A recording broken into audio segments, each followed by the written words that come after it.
Welcome to Caseback Watches. My name is Tim, and in this episode our topic is the Operation Deep Freeze 1 from 1955 and the Super Antarctic by Nivada Grenchen.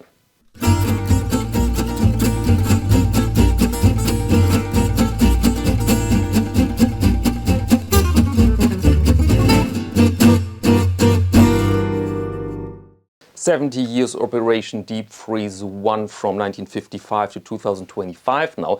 And so I thought this is a reason enough to make this video and to buy another watch for my collection. And this is the Nivada Grenchen Super Antarctic 35 black and white. And so in this video I'd like to bring you a watch review, this particular watch, together with the history of Operation Deep Freeze 1, which is connected to the watch. So let's start here with the brand. Nivada Grenchen was founded in 1926 in Switzerland, and went south during the quartz crisis, I believe, was out of business for several decades and was then revived, the brand itself, not necessarily the entire company. So the since 1926 in the brand logo is a bit misleading. What we have here is the brand, but not necessarily that old watch factory, right? And the new owners brought back in the last years a couple of iconic watches from the 50s and 60s. You've seen a lot of them here on the channel. And now again, I bought that piece to have it in my collection because it's a fascinating piece of watch history, I think. Today we see a rather small, vintagey looking watch, and back then it was a robust tool. Because we have to imagine a 50-meter waterproof watch, for example, was a big achievement in the 50s. Absolutely. Or a shock absorber in the movement so that not every small shock can ruin your entire watch. Or an anti-magnetic cage around the caliber was very new and challenging to make for these manufacturers.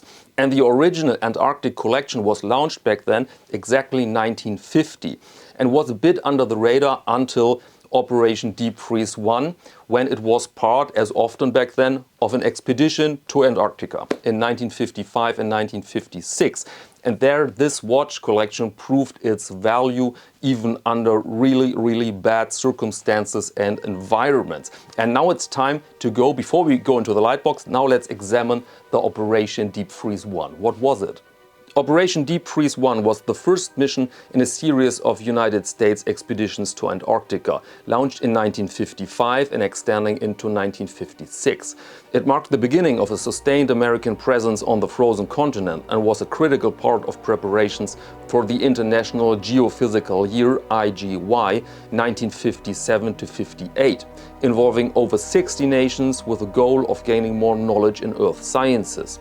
The operation was led by the United States Navy under the direction of Rear Admiral Richard E. Byrd.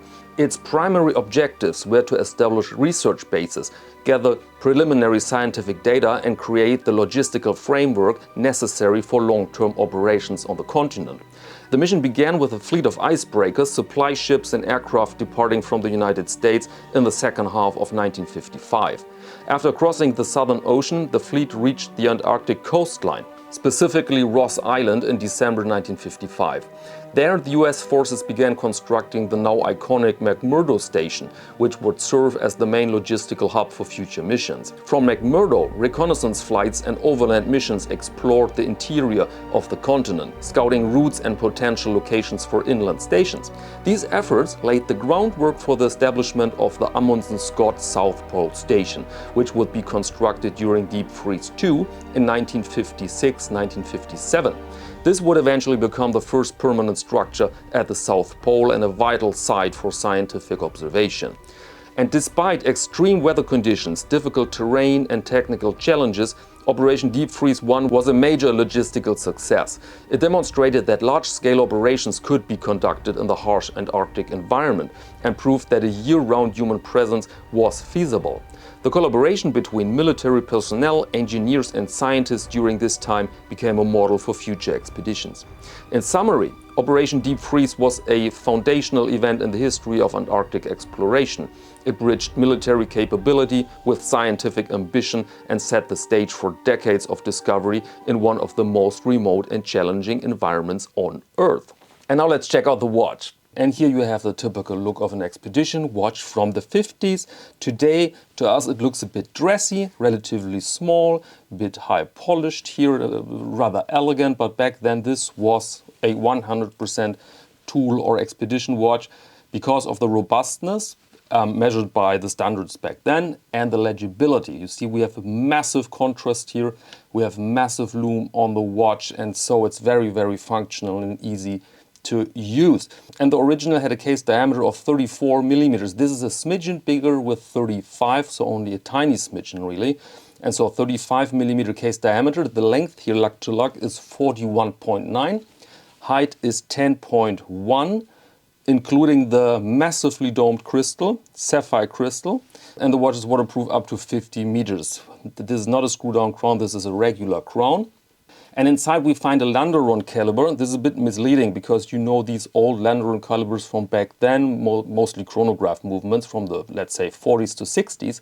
And this is a modern company with the same name, Landeron Swiss Movements, and they produced this Landeron 21. This is a very simple hand-wound caliber with 28,800 beats, so modern beat rate, pretty small and pretty close to the ETA 2804-2. More of that in a second. And the watch comes on a leather strap on this one. This is the original leather strap. I will show you this also in detail in a second. And the price for this watch is 955 euros or 895 US dollars. So we are around 1K, depends as always a bit on your location and your tax and tariff situation, to put it that way. And now let's go over the dial. The job here really is a maximum of legibility. So we have a maximum of contrast between black and white, and we have massive lume. We have no numerals, only these very distinctive indices with a very good orientation for the position 12, 3, 6 and 9. Then we have a minute track for precision, but very few elements to reduce any form of distraction here. And this works extremely well. And normally I'm a fan of plexiglass crystals, but I have to say, for a black dial, this sapphire works outstandingly well. I mean, it's very hard to present you here a black dial with these lights, with these strong light bulbs around me, because of so many reflections. But here it's just close to perfection. So this sapphire here looks very plexi-ish, if this is a word. And I think the reason for that is a good amount of anti-reflective coating, and the form is pretty much the form of a plexi, and this apparently works in a way to reduce reflections. At least this is my impression here. And so I'm very happy with the dial and the look, this clear and crisp look with a very defined amount of reflection, let's put it that way. And interesting is also the case that follows the original from the 50s pretty much, not 100%, but very, very, very close. And there are so many interesting angles and things to see. You have a mix of that high polished bezel, and here you have brushed sides, everything very well made. This looks razor sharp, but it is not. It is perfect. It's really perfect, like a proper Swiss made watch. You have an edge here, but it's not sharp, it would not fray your shirt, for example. And here you have that nice metal on the case back. This is not the original Deep Freeze One logo. The logo was much more complex with a map of the continent and an aircraft and a penguin. And that penguin was a bit of the animal of choice for that logo. Smile and wave, boys, smile and wave. And here you have him, and I think this is a very neat and beautiful look, really. Super happy with that.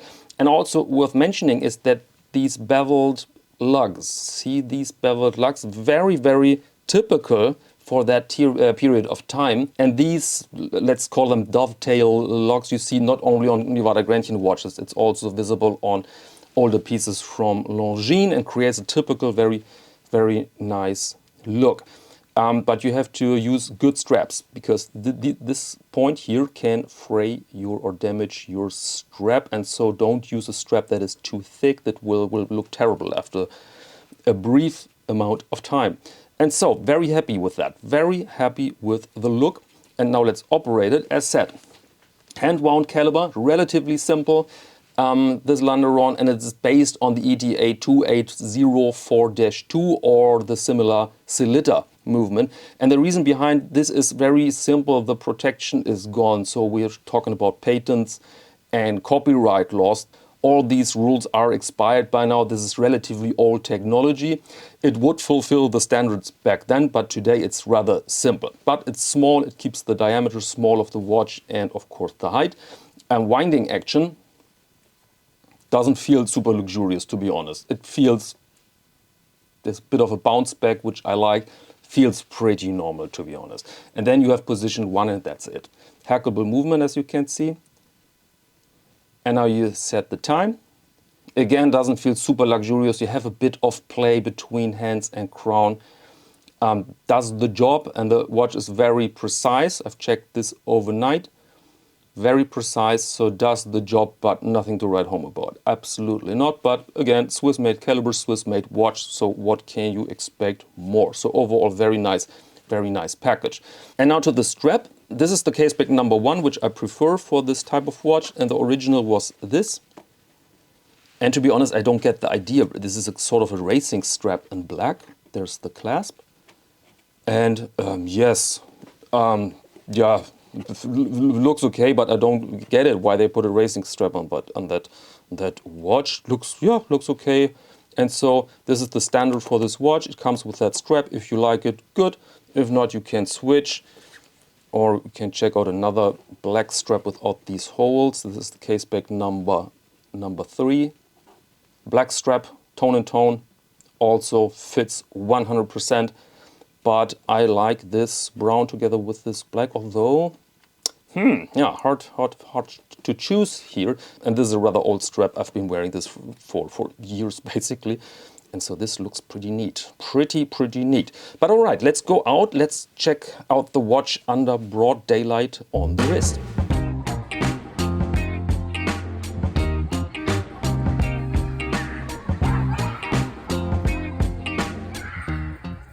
Welcome back. I hope you found this interesting. For me, it was really a pleasure to do this video, and it was exactly what I love about watches, that you can put them in context. You can, of course, enjoy them as a precious piece, but you also can enjoy all the stories around them.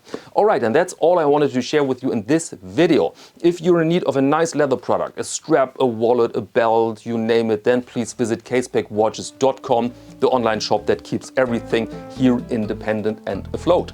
And now let me thank you very much for your attention, and until next time.